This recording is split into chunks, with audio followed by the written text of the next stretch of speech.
I felt my first meeting went more successful than my second, and I think my first meeting was with Balderson. And I just felt like I was more eloquent in how I spoke. So I think for what I was trying to get out of it, which was just the experience and trying to convey who I was, um, and my message, I think that went over very well. So I walked away with that meeting in higher spirits. I did feel like they listened to me and the aide was understanding of what I was asking, and who I was. So I walked away very high spirited from that one. Welcome to the Nick Speaks podcast, where we speak up, speak out, and speak loud for the disabled community. Tune in every Tuesday, and don't forget to subscribe. And now your host, Nicolas Comstock. Hi, everybody. Welcome to this brand new episode of the Nick Speaks podcast, the podcast dedicated to the disabled community, where we speak up, speak out, and speak loud about the issues that matter to the disabled the most.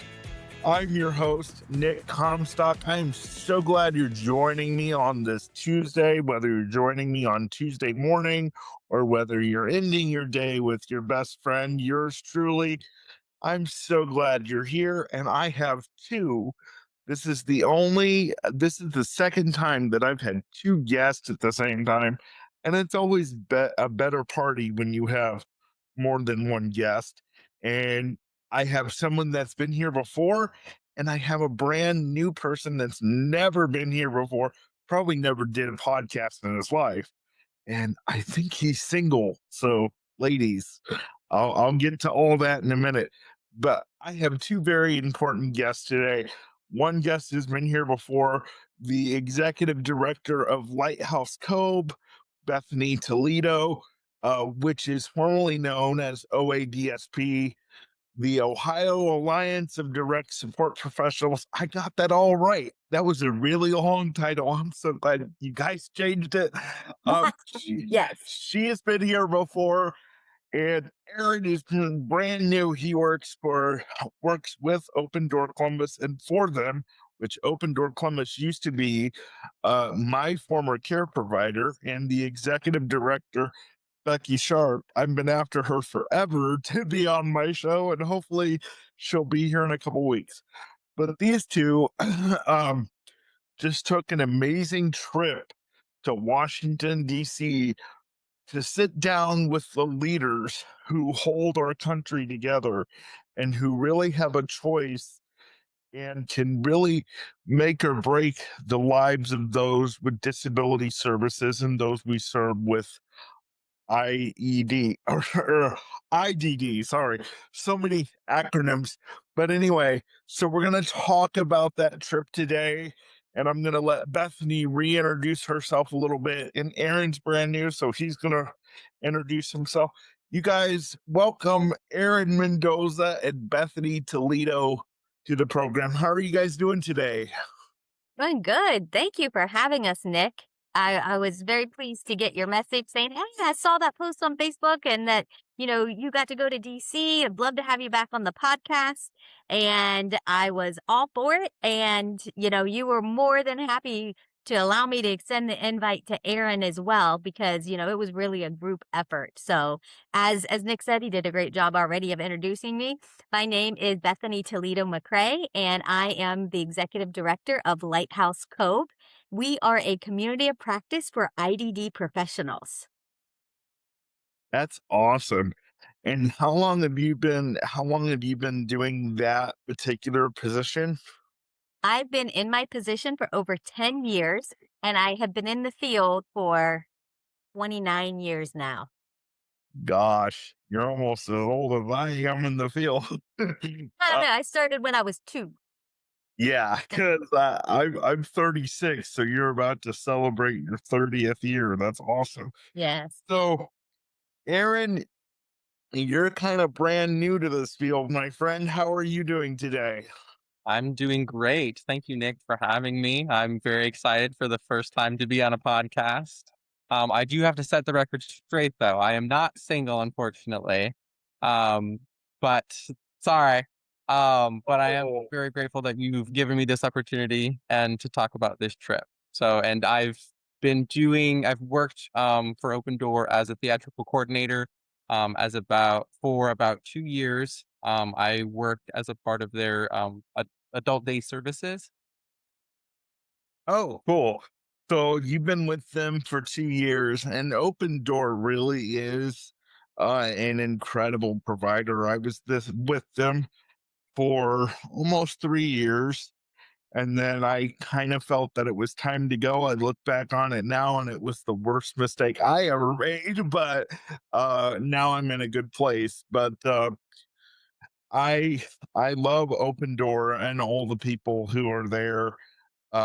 Most of them that were there when I were there are still there, which says a lot about Open Door and how they run things. So, as I said in the beginning, the executive director, Becky, will hopefully be on my show within the next couple weeks.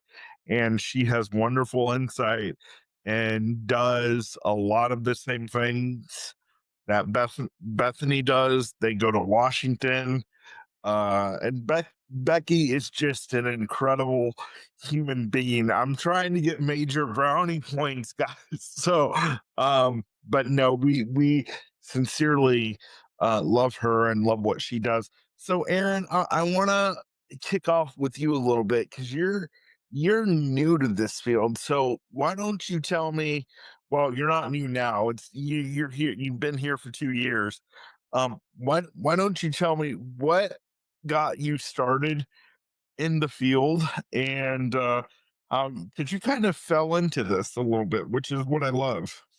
Yeah. So I originally was looking for jobs right out of school. I went to school originally for theater. I got my bachelor's degree in general theater with a focus in directing and art and a minor in arts administration. Um, and I just was applying to every possible job opportunity that I could that was related to the arts and theater. Um, and Open Door was one of the people that gave me a call back and gave me an interview. And I went in and just kind of really enjoyed it. And I've been here ever since. Um, Awesome. I love that.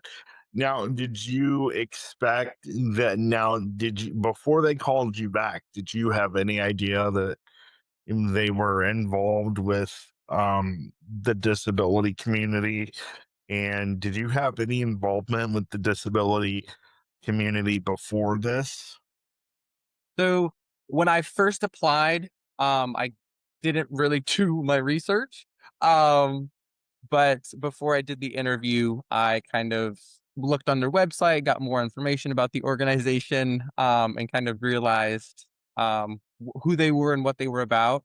And which really kind of hit a semi soft spot because my sister has been working in this field for well over 10 years, since she got out of school as well, in my home state of Colorado. So she's been working, and so growing up and seeing her occasionally at work, or whenever we would go to see her, we would drive by her work.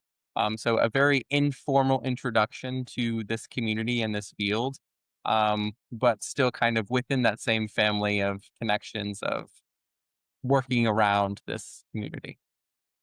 So when you found out that Open Door was in this field, were you like nervous? Oh, I don't want to screw anything up. I don't want to say anything to offend anybody. Were you? I mean, I don't know what questions to ask. What kind of things ran through your mind? Yeah. When I first interviewed, I was very, very nervous, especially being a DSP. One of the responsibilities is med administration. So, giving meds, helping in any sort of medical emergencies. And that is never something that I didn't go to school for. I didn't have any sort of training in that realm at the time. And beyond just general like first aid and CPR. So I was like, I have no idea. So that was one of my major kind of concerns of like, I don't want to mess anything up. I don't want to be responsible if something bad were to happen or if someone has a medical emergency. I have no idea what to do. Um, so that was one of the big like conflicts that I was really facing when I first joined was that. But as far as being politically correct or not wanting to offend anyone, I within the arts, I've always been very conscious about who I'm talking to, and I've always been of the mindset that every person is a person, regardless of ability, race, gender, sexual orientation, and so I've kind of always been of that mindset where we're all just people on this earth, and we all are here and figuring it out together. So it's interesting that you said something and it caught my attention. You said you were nervous about, administering meds and doing other things like that. So did you start out as a direct support professional for them and then move into their theater and their arts program?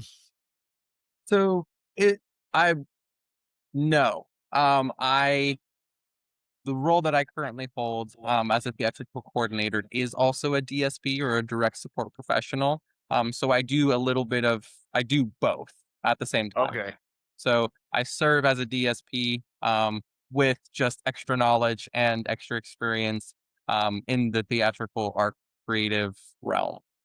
Okay. So you kill two birds with one stone, basically. Yeah. Okay. Cool beans. All More right. bang for your buck with Aaron. Yeah. Yeah. That's awesome. So I want to get to the crux of the reason why I invited you both on. I just wanted to give the viewers and listeners a um background a little bit on Aaron because it was his first time here, and I'm sure we'll get to know you a little bit more throughout the podcast. I also want to mention too that Bethany has a podcast, and we're kind of going to do a bunch of crossover work together here soon in the next couple of weeks. So she'll talk about that in a little bit. But you guys took 28 people with you on the trip to Washington. So Bethany, you have a little bit of a PowerPoint there, so you can go ahead and share your screen and talk to us about what brought this trip to Washington on and who you sat down with. I know you sat down with people from both parties because, as I've said many times, it you're going to need to talk to the other party, even if you disagree with them, in order to get anything done. So it's very important that we have these conversations with both sides of the aisle. So, Bethany, take it away. The floor is yours. Yeah, thank you, Nick. So, first, I want to just talk a little bit about how the trip came up before I pull up the slides. And it's really not a PowerPoint, so don't think we're taking you to school. It's a couple slides that have snapshots to show you, give you a visual of what we did, what those 2 days look like, along with one of the documents that we shared, so that you can see, what we left people with. But this trip came about by an opportunity that we were presented with a grant from the Ohio DD Council. So the Ohio DD Council, they offer grants for a variety of things, and we applied for a grant a few months ago. And the purpose of the grant that we applied for was for advocacy work, to be able to take people to Washington, D.C. and attend the disability policy seminar. So, we were really excited to receive that grant, and we didn't coordinate the whole thing. So we didn't actually take the 28 people. We kind of tagged along with with the group. So everyone, like, it's a public seminar that was happening, and people had the ability to register. So I know people from People First of Ohio, the Ohio DD Council went themselves and also supported some of their board members. And other groups attended. There were some providers and other organizations as well. And so that's kind of how it came about. But we did end up with a huge contingency. We ended up with 28 people, and I'll go ahead and share my screen now so you can see all of the beautiful faces. Um, which you'll see those in a minute because I forgot those are actually on the second slide. But this is just a little snapshot of how our day started out. We jumped on the plane and headed to DC. It was a nice short flight. Um, there were several people there that I was familiar with, and so had the opportunity to introduce Aaron. And we also had another direct support professional from Opendoor attend as well, and his name was Jack. So you'll see Jack in some of these pictures. In the bottom left corner of my screen is Aaron, and then myself. And between us is a gentleman named John Hanna. Nick, you might know John. I love John. Yeah. Yes. Yeah, so John's the life of the party wherever he goes. So, Yes. so I was able to introduce John to Aaron, and we got to hang out and spend a little bit of time with him. And then this is just a couple snapshots while we were at the hotel where they were hosting the policy seminar, and you can see some of the sessions that we attended. It was a one-day seminar, so we spent one day kind of in a conference style setting where we had some keynote speakers, we had panels that talked about different topics and kind of challenged us to think about what we were going to talk about the next day when we got the opportunity to go on the Hill. I know it's kind of small on the screen, but I'll read off a couple of the sessions that we attended. There's centering self-advocacy and policy change, a Medicaid, education, and Social Security, what you need to know. Sounds like a super fun topic, right? Disability funding, risks, realities, and opportunities. How we're more powerful together.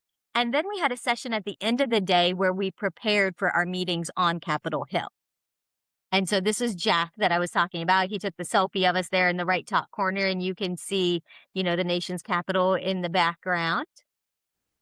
And then this is, the second slide that I have to give you guys some visuals of the, first the whole group. So that's all 28 of us that were there. That includes Paul Jarvis from the Ohio DD Council. He was the real rock star, real MVP. He coordinated meetings with everyone, that attended. We all live in different parts of the state. So, he looked at where we lived and, who our representatives were, who are, and who he could set us up with to meet. And so that's a pretty big job, especially for a group that large.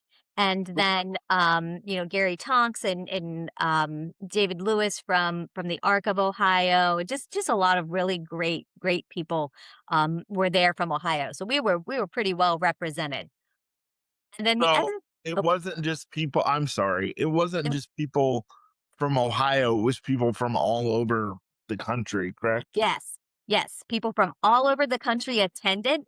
Just Ohio had probably one of the largest groups of people. We were pretty well represented. That's awesome.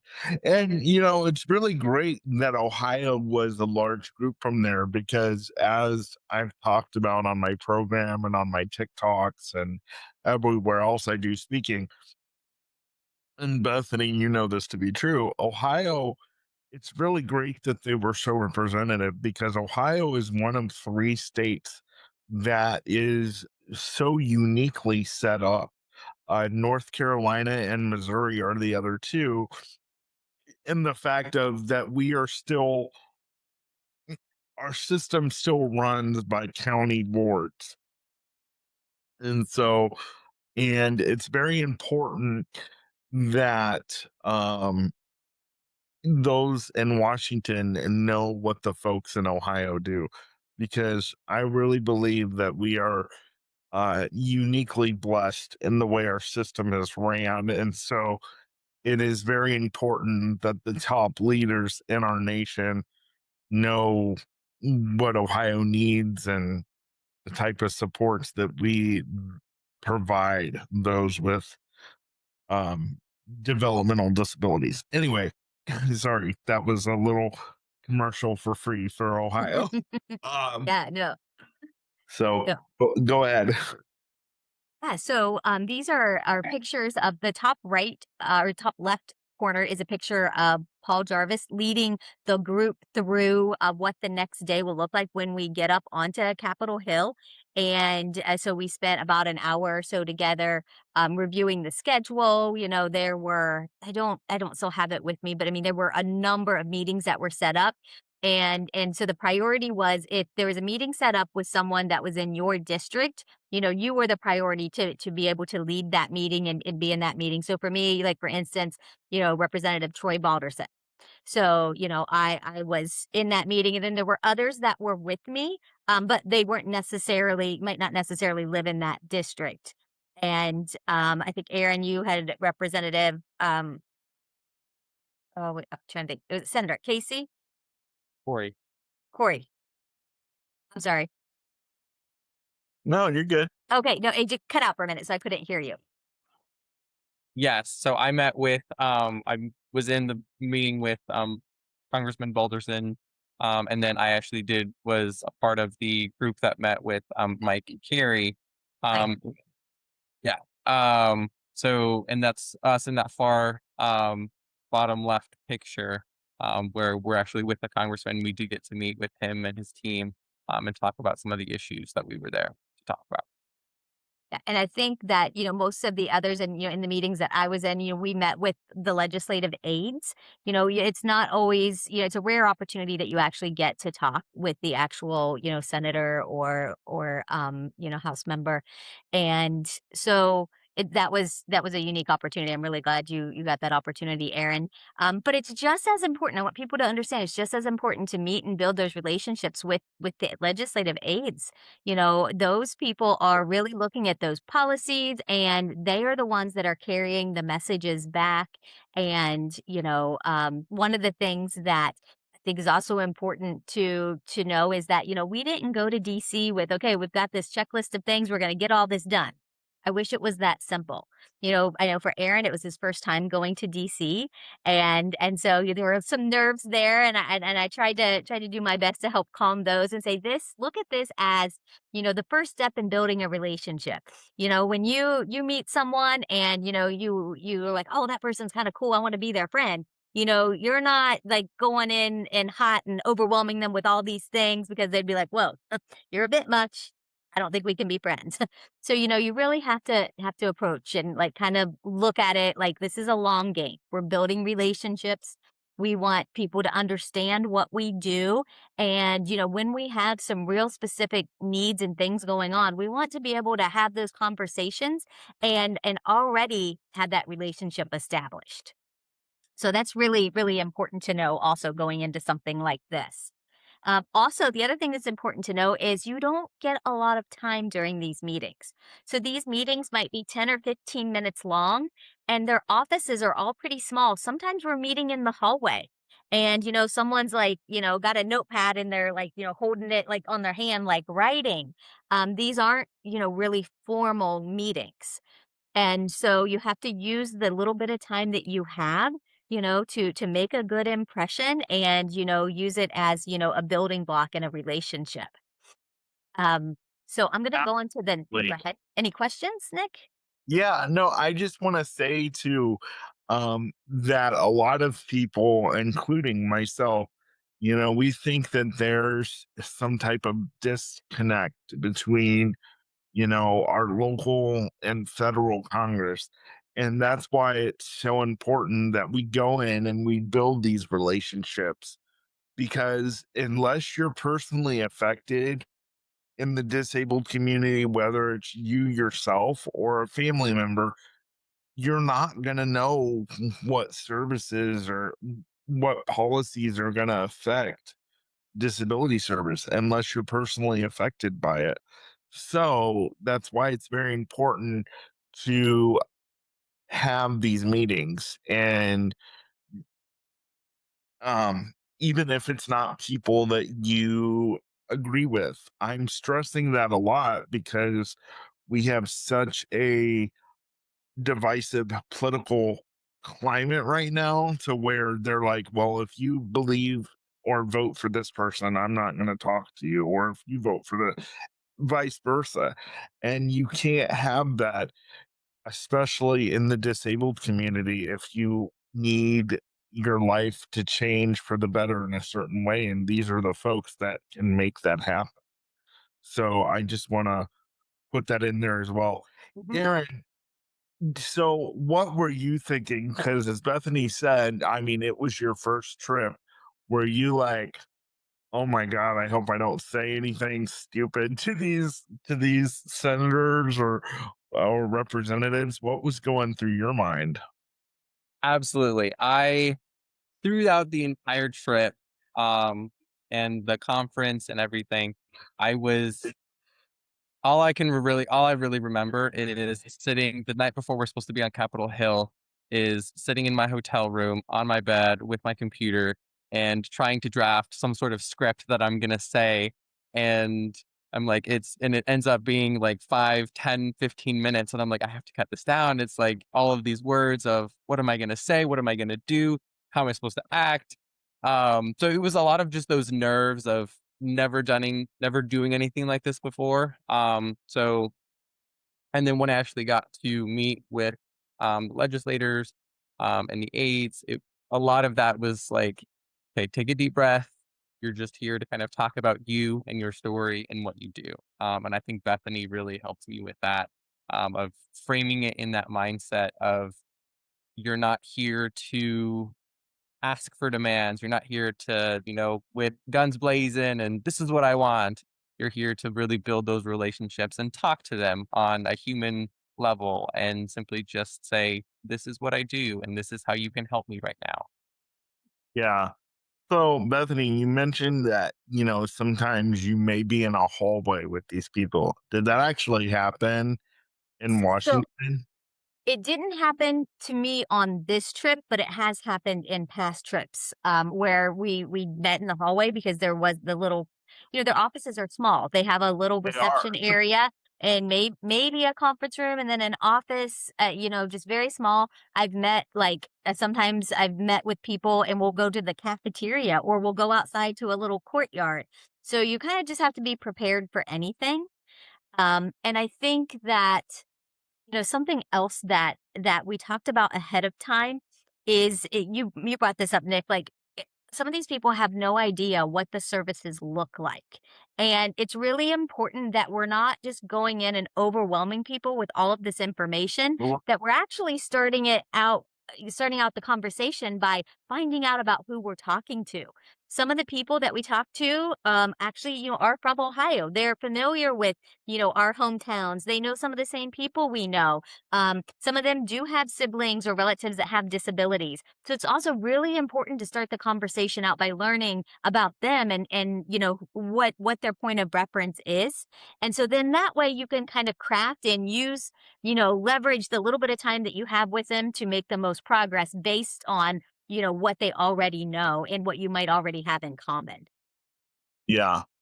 Yeah. So why don't you take us to your next slide and show us kind of Yeah. the one page policy thing that you were talking about before Yes.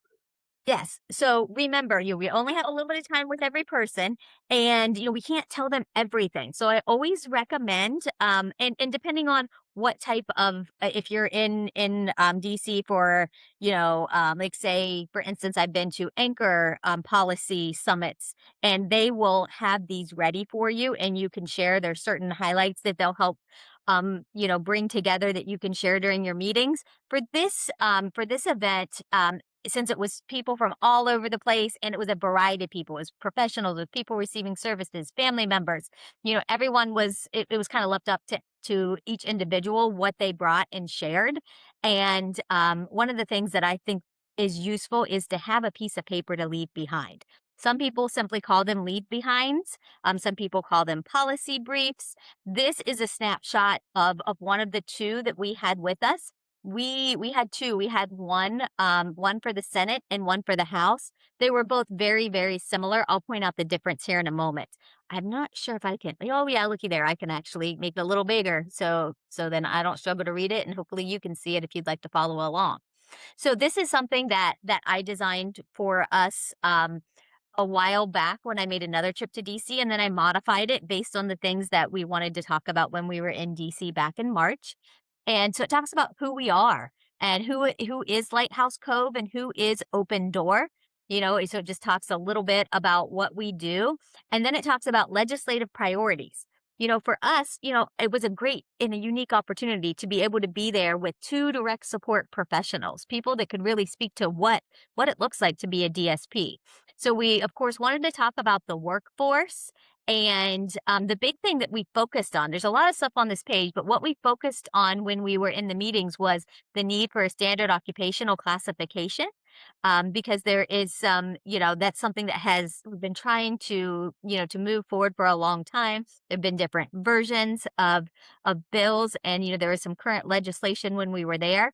And that's the only difference between the two leave behinds is that there was there are companion bills. So they're just different numbers and names um, for the House side and for the Senate side. So it points out what that is. So if they want to go look it up and they, can ask, the congressperson to support it, they have the information they need. Yeah, And it's then very important. Yes, so important. Give them the information that they can use. We also, on this document, it talks a little bit about technology and about using technology to save money. And we know there's a lot of stuff going on, a lot of information, out there right now about the cost of services and reducing, the overall budget, and so be Yeah. a part of the solution. That's another thing. Help the person that you're sitting down with understand how you can help them save money for the system and at the same time improve care and support for people. Yeah. And then, so if I just scroll on down, it says next steps. We're ready to partner. Like, we're not here as an adversary. Doesn't matter red, blue, what side of the aisle. We're here to partner and to make progress together. So we just state that here, and we leave our contact information. So you can see my name, who I am, who I work for, along with Aaron, his titles, and Jack as well. So that's a very simple one pager.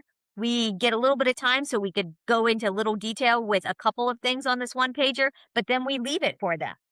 Um, then I'm going to pass it over to Aaron so you can just talk a little bit about what happened when you got back home. Like, where do we go from here?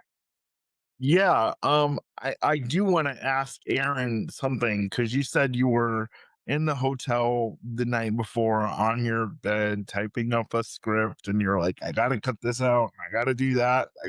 So how much did you actually use that script? The answer was not really at all. Uh, Yeah, I it was more for myself just to like get all of the anxieties out and just to give myself an idea of what are the most important things when meeting with these legislators and the aides, right? What are the most important things that I personally want to talk about? Well, it's, the occupational standard, it's the, what I do that is really going to give us that kind of like give them the information and humanize it, right? It's telling them I'm a person in your district, and right now I'm asking for your support in what I do because of the position that you're in. And I think that was really what that was for.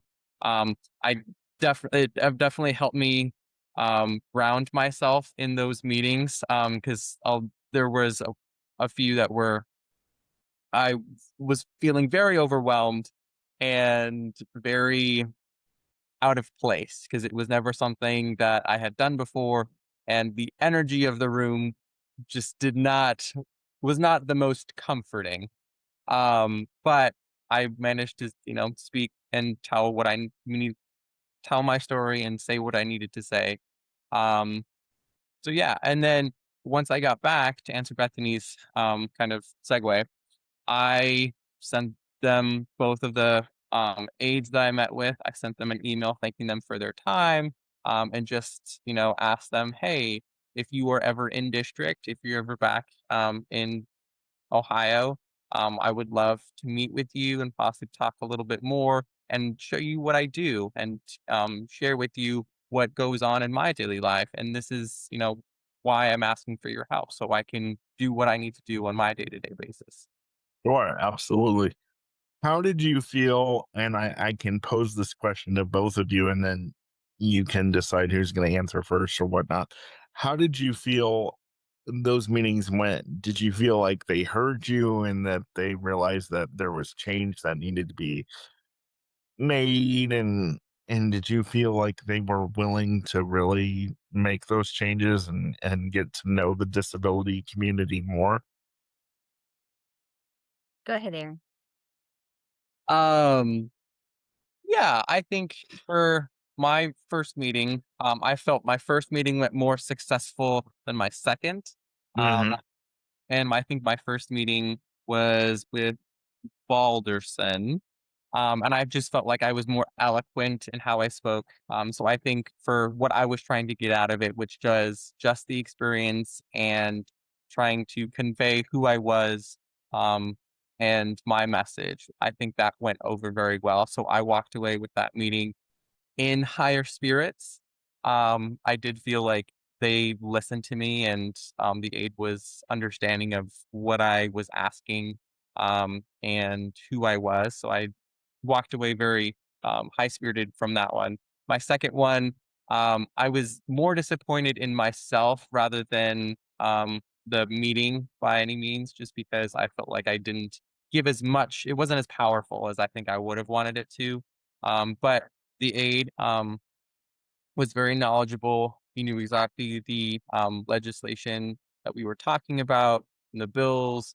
So he was very knowledgeable, and I did think he understood the importance of what we were asking for. So yeah. Great. Bethany? Yeah, no, it was really nice for me to be able to see a couple of people that I have seen in the past and for them to, remember like, "Oh, yeah, we've talked about these things before," and for me to be able to give updates and say, "We are still working on the SOC," and help them understand that the SOC is not, it's a budget neutral ask. It's not something that's going to cost money. And so they were very, very receptive to that. And What is the SOC? yes, so that's a standard occupational classification. So Okay. currently, direct support professionals do not have an SOC.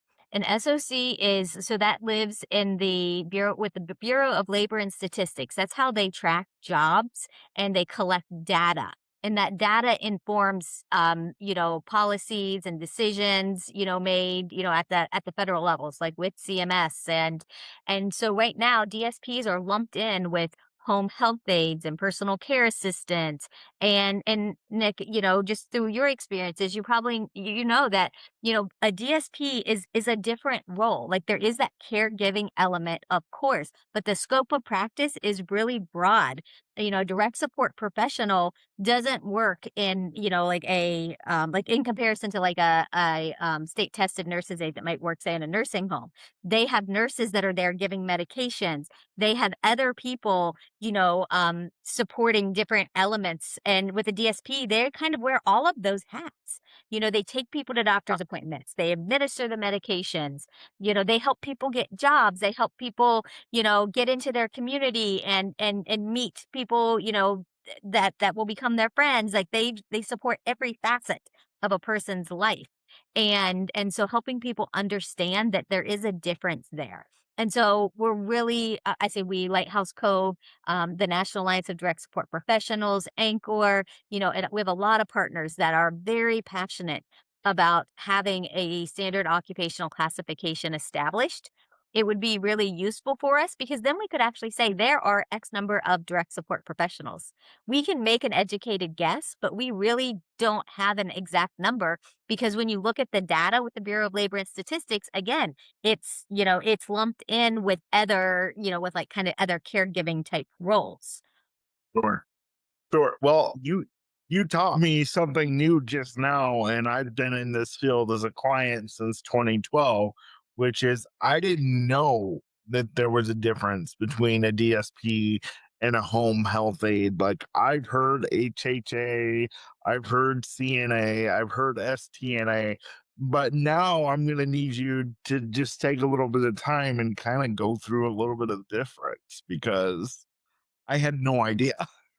Yeah, yeah. So again, one of the big things is that a direct support professional in a lot of settings can have a delegated nursing certification, that allows them to practice nursing tasks. So Aaron referenced earlier that, he gives medications, and that was something that's a little bit scary, especially when you don't go to school to be a nurse and then to have a job. And it's like, oh, Nick, you and I have had this conversation before. I came into the field as a DSP when I was 19 years old.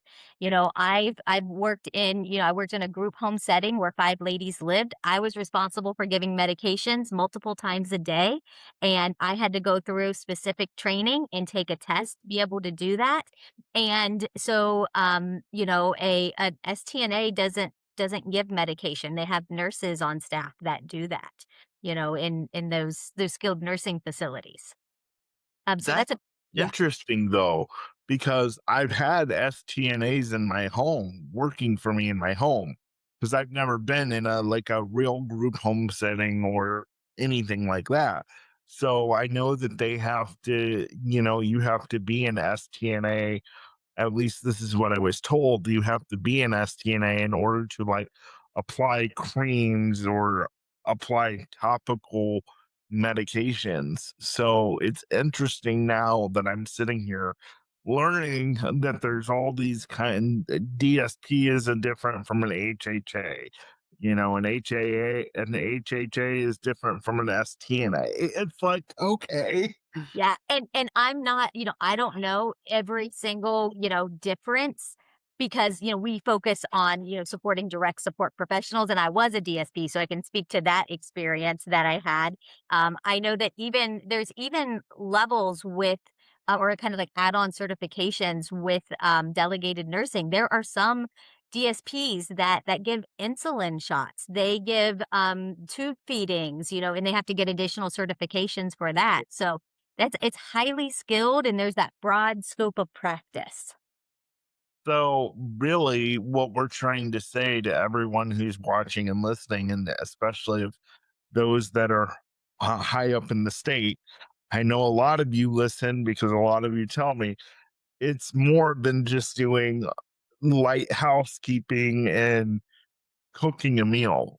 You are giving life saving medication to people, especially if you're coming directly into their home. You're making sure that their oxygen is correct. You're making, and so this is why the pay is so important. This is why having people that do these jobs are trained and trained well, and they're not just people that come in off the street, you know and so this is so important that we do this program. And this is why I do my program so that people can get a glimpse and say, hey, you know, this is not just a job it's worth more than $10 an hour. And technically you can't put a price on a human life, but these DSPs and even HHAs and all the other ones that we mentioned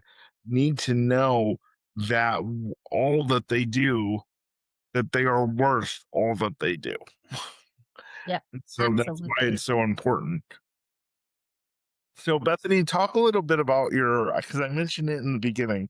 So because you and I have the same podcast producer, so talk a little bit about your podcast a little bit. Yeah, so we have a podcast called The Direct Line, and we actually just relaunched The Direct Line. As Nick mentioned earlier, we changed our name. So as of January 1, we became Lighthouse Cove. And with that, came a new era for our podcast. And rather than having a single host for our podcast, my entire team, which I make that sound really big, there's, a total of 5 of us. We each take turns in the host seat.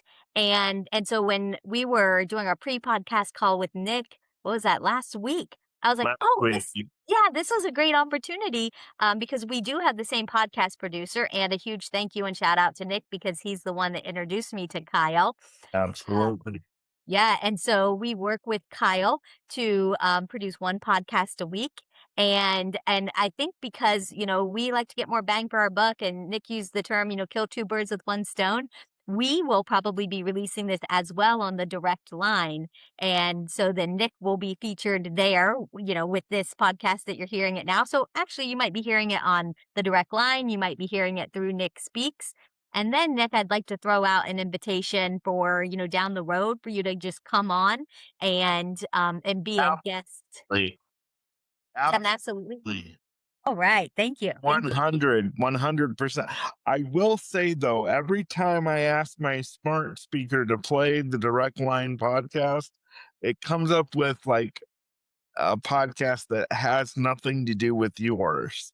So we may need to rebrand that a little bit and change the name because I still can't find yours. Well, we'll see. Now that we have a podcast producer, I think he can probably help us with that. There's lots of technical things that goes into like the RSS feed and terms that I don't actually understand yet. But one thing that's new for us this year with the direct line is that it's also available on YouTube. So like yours is available on YouTube as well. You can watch the video format or just the audio. And so I will make a note to check in with Kyle to see what else we can do to make sure you're able to find it easily because, we want people to be able to find that podcast. Yeah. And Yeah. sorry. No, go ahead. I was agreeing with you. Yeah. The whole idea of the direct line is to make sure the front line has a direct line to people in the field. So we love to talk to people that can provide information and help people understand. We've had directors on. We've had I had Paul Jarvis from the Ohio DD Council on. When I was a direct support professional, I'll kind of talk a little bit about that, and then Aaron, you can kind of share from your perspective. I didn't know how big the field was. I didn't understand like what I like to call the ecosystem. I worked for an agency and I knew who the executive director was, but I didn't know why we did what we did in terms of rules we had to follow. I didn't understand how any of that worked. I didn't know that we had a director at the Ohio Department of Developmental Disabilities. And so I think back and I'm like, wow, like I wish I would have known and understood a little bit more. I don't know, Aaron, like for you, how that's been like in the last couple of years. Yeah, talk about that, Aaron. How has it been and how has it shaped your career knowing that the field is so vast? Yeah, and I absolutely, I think I'm always learning something every single day and about something new about the field or another process that happens from the state or county or board. There's always something new that's happening that affects what I do on a day-to-day basis, and it's constantly changing. And I do have to give props to Becky Sharp, the CEO of Opendoor, because she has really um, created that environment where she wants the DSPs and the frontline supervisors and people, and has worked very closely with Bethany to create this model where we as DSPs have access to this kind of information, where we feel empowered to go to DC and advocate for ourselves, but also for the individuals that we serve. Um, and so I think that process, I think for me, has really shaped how I view things. And also because I am also a theater practitioner, I have ambitions of creating my own theater company one day. And I Sure. think a lot of the same practices of running um, a nonprofit organization apply across the board, and understanding that piece of from an organizational standpoint, from a provider standpoint, how many things actually go into the daily lives of the individuals that we serve. It's not just, getting them from point A to point B. It's making sure that they have transportation on this day, and making sure that they can get to all of the other activities, and making sure that we have the necessary resources available for everyone that needs them. Absolutely. And one thing that I love about Becky and Bethany is that they're not executive directors just sitting in their office pushing papers. you give access to your staff in a way that I've never seen, and I've been in this field since 2012. And I love that because I think the both of you realize, and I'm sure that there are some others out there too that are directors that realize, if you don't have good DSPs behind you, your organizations will cease to exist, or at least be subpar. So I love the fact that you, Bethany and Becky, are so accessible to your teams. And I will give kudos to Aaron because this is something that I didn't learn for a long time when I was a DSP, in that it's okay to ask the questions and to say, "Hey, I want to be involved in that." So Yeah. I met Aaron, gosh, what, less than a year ago, or around a year ago or so, Yeah, about probably a that. year or so ago. And and Aaron was participating in a program. It was a leadership program that Opendoor was hosting, and Lighthouse COBE was bringing to Opendoor. And so Becky, being a great leader, she really, really believes in leadership development and leadership development at all levels. So every year she hosts a leadership program, and a good leader also knows that they probably shouldn't always be at the front of the class being the one teaching. So Becky will bring in different people, and this past year we were the people, Lighthouse Cove, myself and my colleague Kevin Metz. We would go to Opendoor one day a month, and we would cover two topics, one before lunch, one after lunch. And one of the little mini series that we did during the course of that year was on advocacy. And we helped people understand what that IDD ecosystem looks like. We talked about the challenges in the field and the things we wished were different and then we wished we could change. Then we talked about, how our government's set up, and how you can advocate. And then we challenged every person in that program to participate in mock testimony. And so we took that whole list of things that we wish we could change and said, okay, advocate for it. How would you ask for this to be different? And so Aaron was one of those people that gave that mock testimony. And at the end of the program, I remember him saying, "This was great. I really loved it, but I'd like the chance to do this for real." And so when the opportunity came and we got that grant, who was one of the first people I thought of to ask? It was Aaron. Hmm. So, Aaron, when she asked you, were you like, "Oh crap, I should have kept my mouth shut. I have to go to Washington now"? A little bit. No, but in all seriousness, I am very grateful for that opportunity. It really did teach me a lot about not only how to navigate this system for myself, but also how to encourage other people to do it. When I got back, I told, my coworkers and my team, and I was like, it was a lot of fun because I got to do all the tourist things and see all the sites. But then I was also there for something a little bit more meaningful, right? I was able to advocate for the work that I do, and I know a lot of people and my coworkers as DSPs are very proud of the work that they do and the people that they support, and they love it, and they wouldn't change it for anything. But at the same time, there's also a lot of challenges that come with that, right? It's not having an occupational code, right?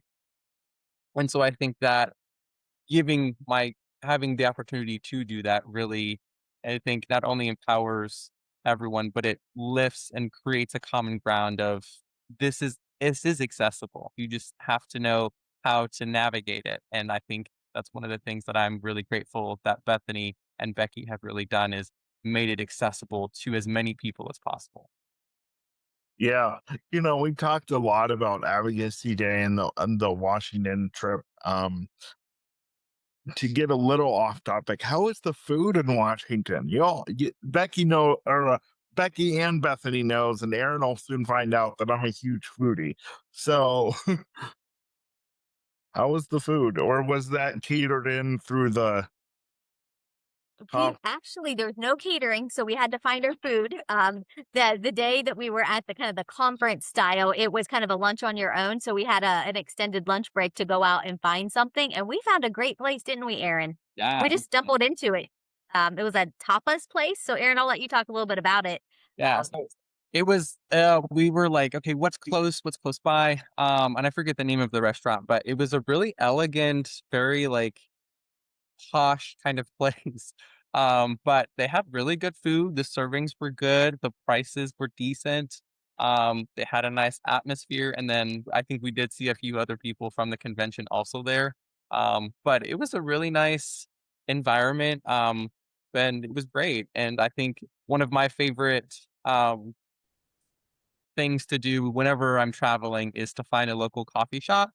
So it was one of Yeah. the things that I did was before our conference. I went out early and looked at one of the local coffee shops that was right next to our hotel, and I just went and I had a lovely exchange and some pretty good coffee. So it was really nice. It was nice to kind of just experience that life. And then we did also have the opportunity to check out a really cool speakeasy. That was a lot of fun for me. And so that was really cool. It was called Off the Record. But they had a bunch of caricatures of all of the different politicians and the government. So it's like all of the cartoons, political cartoons that are posted around the walls. And they send you home with a little coaster as well, which is really cool. That's cool. And you don't remember what you had to eat? Not really, because it was just such a blur and all so fast. I do know that tapas place, they had a really good potatoes. They like scalloped or like mashed potatoes that were really, really good. They had a nice aioli to go with it as well. Oh, we love a good aioli. And I don't know about you, Nick, but I appreciate it when I get to go out to eat with someone that's not skittish about sharing food because Aaron and I shared food at the tapas place. So we ordered like, I don't know, 4 different things or something, and then we just like shared. So that's always nice because you get to taste more of everything. Yeah. Well, I don't know. I'm pretty selfish when it comes to my food. So, I mean, if somebody wants to offer to share theirs, I'll take it. I'll But remember that. I don't know. I don't know if the portion's big enough. I might have to, help you because I know everybody's worried about figures these days. I'm not, but you know, That was one of the surprising things I learned about Bethany on the trip was she has a smaller appetite than I do myself, and so I was like, you leaving all your fries?" Or, just things like that, so that was just a funny kind of thing. I was like, if we weren't staying in a hotel and if I had access to a microwave, I would definitely take your leftovers." yeah. Hey, I would have. Well, I call myself a little bit of a human garbage disposal, so I would have probably. That's a good thing to know, Aaron. Hey, Bethany, you want to go out to eat? Right. Yeah. uh, Well, and that's like my family loves it when I come home, and I was at a dinner meeting or something. I'm always bringing home food because that's what I say is I've got human garbage disposals at home. yeah. Well, I would now. I definitely want to go out to you with you. Yeah, and I share my food and then I don't eat all of it. Yeah, I gotta do something to take home. So Yeah, hey, that works. Well, this has been so much fun. What are some final thoughts that you guys have? I'll start with Bethany. Just thoughts on the system and how people need to get involved. What are your final thoughts? final thoughts. We're going to have a new governor coming up soon. And so it's really important for people to make sure they're registered to vote and they understand, what people believe in and you advocate. And regardless of who our governor is, our work doesn't end. It doesn't matter. So we still have to advocate.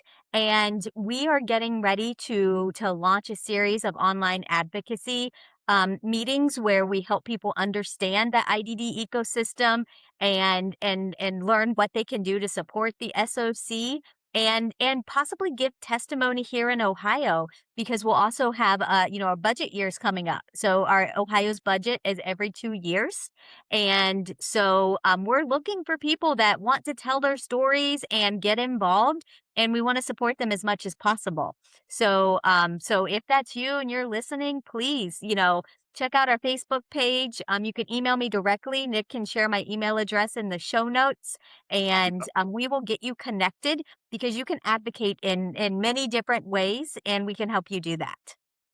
And before Aaron says his final thoughts, I want to say that I just testified in front of part of the Ohio legislature for the Ohio reviso I don't know, their chairman Click runs it. It's a committee that's way too long, but it had to do with um, housing and the CCA funds. So you just said something about testimony. So keep me in mind because I've done it before and I really enjoyed it. And that's how we're going to get real change is getting people on the front lines who understand what's going on. Go Yep. ahead, Aaron. Yeah, I think my final thoughts are just don't be afraid to get involved and definitely vote if you are able to. Vote, vote, vote. That is one of the biggest ways I think we as individuals can do the work that we need to do is vote and share our experience and our knowledge and who we are as people. So I think that's really my biggest thing is don't be afraid to ask questions and ask people who have done it. I think that's one of the other things that I really learned from my trip was relying on the people who have done this before to guide me through this process. And I think don't be afraid to do that. Allow and get out there and just share your story. Yeah, absolutely. Well, thank you guys so much for being here. I'm going to give some show notes here at the end. And then right after, if you guys could just stick around for like 2 or 3 minutes, I want to make sure we're all good before we part ways. But so thank you both, Aaron and Bethany, for being here. I'm sure Bethany will have you on, and Aaron, I'll be in touch with you to talk about more theater stuff and all that because I really want to get involved in that as well. So thank you both for being here. Before we go today, you guys, I love bringing content to you like this every week. And it does cost me money to keep this program on the air. So if you would be so kind to uh, donate $50, $10, whatever you can to keep this program on the air, I would greatly appreciate it. My Cash App will always be in my show notes. $ Comstock 90. I will not see a dime of the money. It goes directly to my producer to keep this show on the air. So we are very close to our 100th episode. I'm so excited. That is coming soon. And I gave my producer complete creative control. I don't know if I'm going to regret that. I'll find out very soon. But so if you can donate in any way, $Comstock 90 is my Cash App. And if you want to be on the program, please visit my website at nickspeaksofficial.com and please reach out to me. Thanks again to our incredible guest for being here today, Bethany and Aaron. I really appreciate you. And this is the Nick Speaks podcast, the podcast dedicated to the disabled community, where we speak up, speak out, and speak loud about the issues that matter to the disabled the most. I'm your host, Nick Comstock, and I will see you again next week. Take care. Bye-bye. Thanks for tuning in to the Nick Speaks podcast, where we speak up, speak out, and speak loud for the disabled community.